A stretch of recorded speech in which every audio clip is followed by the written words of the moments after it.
Hello, and welcome to another episode. If you're new to the channel, I'm Jonathan, co-founder of Pan Portfolio, author of Rent or Mortgage-Free Living, How Smart People Optimize Their Finances, and I am a frugal millionaire. Today, I'm going to be watching and reacting to Living on $500,000 a year at age 28 in Seattle, where I'll also share my personal insights, tips, and recommendations. But before we begin, please give this video a like, subscribe to the channel if you haven't already, and hit that notification bell so you don't miss any of our updates. Now, without any further ado, let's get started. I have 3 streams of income: my YouTube channel, my real estate agent business, and a new endeavor for me is coaching. I average about $250,000 a year on YouTube now, and about $250,000 as a real estate agent. The median price point I work with is right around $800,000, but I'll really help anyone at any price point. My typical commission check could be anywhere from $10,000 if I'm splitting it with another agent, up to my highest commission check was $36,000. I just started coaching, and my first month I made $10,000. My time probably would be better spent just focusing in on one career, but I am passionate about many things. So she mentioned she has multiple streams of income, but 2 of them are majority of her revenue stream. One of them is her real estate as a real estate agent, and the second one is YouTube. She said that she could probably spend her time more wisely by focusing on one career, but I feel like she shouldn't totally abandon one of them. YouTube, real estate, they're all very seasonal. Let's just talk about real estate. Depending on the market, the economy, the season, interest rates, who knows if she would be able to sell during that time. Let's talk about YouTube. You know my feelings about online platforms, Instagram, Pinterest, YouTube. They're all tied to some algorithm, some kind of code. It just takes one kind of coding change to change all your results. I've been there before, I've been burned, and that's kind of why I always speak about it. So in regards to focusing on one, I don't think there's anything wrong, but don't totally get rid of the other one. If anything, she could outsource the work and hire people to just alleviate some of the work and buy her more time. So for example, when it comes to editing, if she's doing it all by herself, could she outsource that someone who does editing? When it comes to marketing or answering emails for her real estate business, can she hire a virtual assistant to take that for her so she can focus on things that she's really good at while the other ones are thriving still and not being totally abandoned? On average, my pre-tax income is $40,000 a month. After taxes, it's closer to $29,000 a month. My expenses are at least around $8,000 a month. My biggest expense is my mortgage. My mortgage is $3,800 a month, but I've never actually paid that full $3,800. When I first moved in, I actually had roommates in 2 bedrooms. So one paid $1,150 a month and one paid $1,000 a month, and I paid the difference. So this is purely house hacking 101, where you buy a property and you rent out the other rooms, and those tenants, your roommates, are paying for the mortgage, where you could essentially be living rent free. Some advice that me and my wife often gives to young couples, especially who are just get their life started and don't have any kids, they actually have flexibility, is we say, hey, instead of buying like a starter home, would you ever consider buying a duplex or a multiplex where you could live in one of the units and rent out the other one, where those tenants could effectively pay for the entire mortgage where you're living rent free? Now, when you hold on to that property, you could rinse and repeat, do it again, look for another property, fill that other unit that you just vacated with another tenant. Now you've got yourself an investment property. Hey, if your budget can afford it, look for it. Why not, right? I don't really spend that much money on clothes and makeup. Once a quarter, basically the change of seasons, I'll feel the need to get some new clothes to refresh my wardrobe, and I'll spend on average $1,500 on this shopping trip. This is pretty much all I wear, is a mix of this pant with this style of shirt. You know, I'm not going to give her a hard time on shopping. She says she spends about $500 a month on clothes. That's really a small percentage of her or income, if you think about it. That's why I kind of give her a pass. She looks like she's very simple, not crazy fast fashion where she will buy clothes that's always trending. So with that being said, I'm not gonna give her a hard time. It's a small percentage. I think she'll be okay.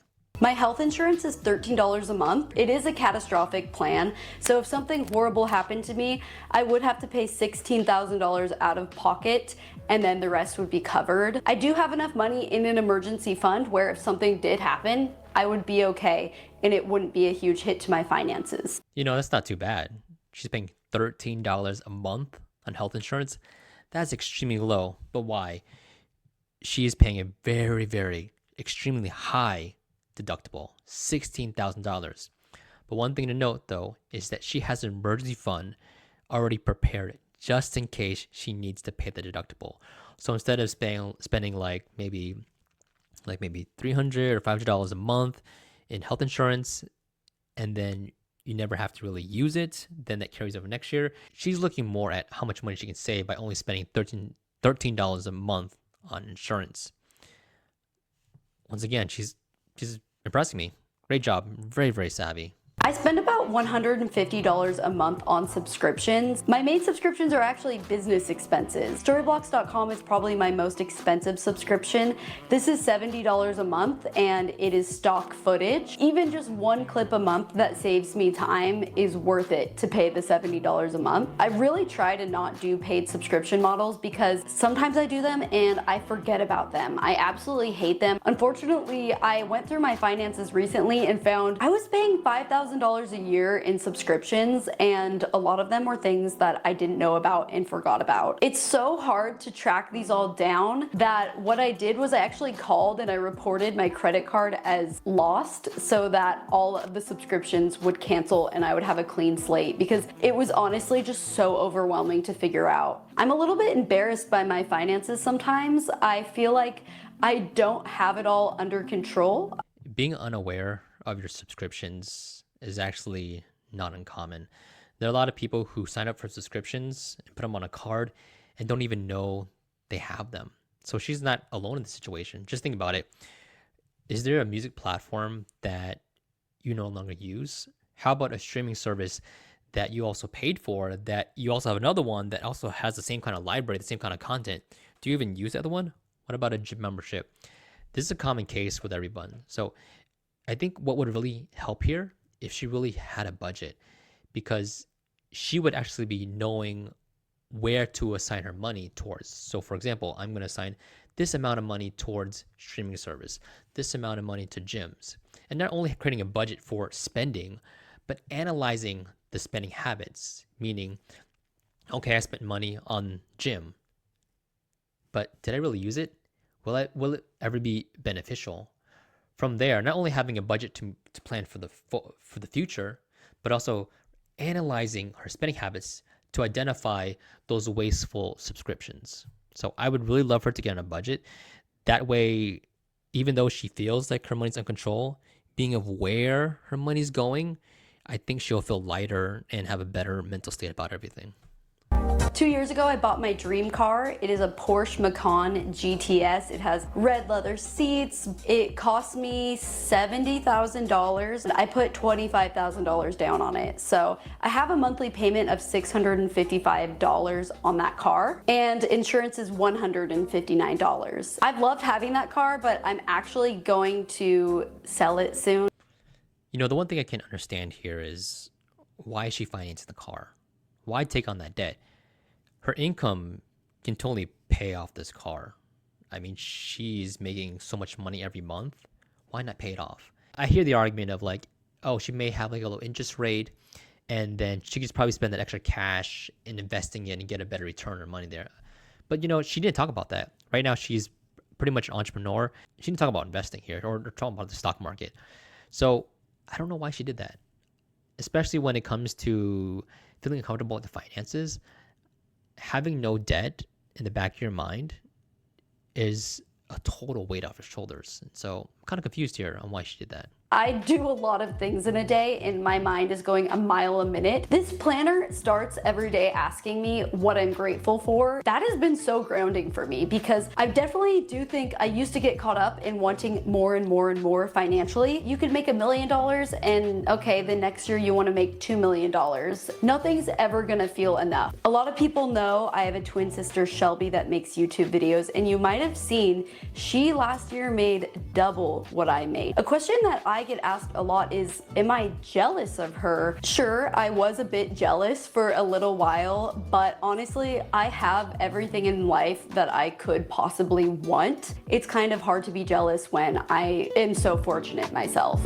I'm very happy to hear that she's found contentment, and that's really key because no matter how much money you make, unless you have a plan or a goal, then you won't really be satisfied. You would just be chasing that dollar because in the back of your mind, you never know when the money's gonna run out. So one thing I would love her to do is, get on a budget where she would plan out her expenses for the future. So it's not really random or kind of the spur of the moment. At the same time, reviewing her spending on a monthly basis so that she can identify some spending habits that she can kind of cut out of her life. Most importantly, those subscriptions that she's unaware of. But overall, no matter how much money you make, being honest with your finances is very key because it would lift the weight off your shoulders, and then she can have a plan to even one day pay off the debt that she has on those cars. Now, if you enjoyed this video, give this video a like and subscribe to the channel if you haven't already. And if you are looking to take control of your money, we offer financial coaching. Just click the link in the description below and set up a free consultation where we can help you master your money. Now, once again, thank you for your time. Thank you for your support and have yourself a great day. Hey, bye.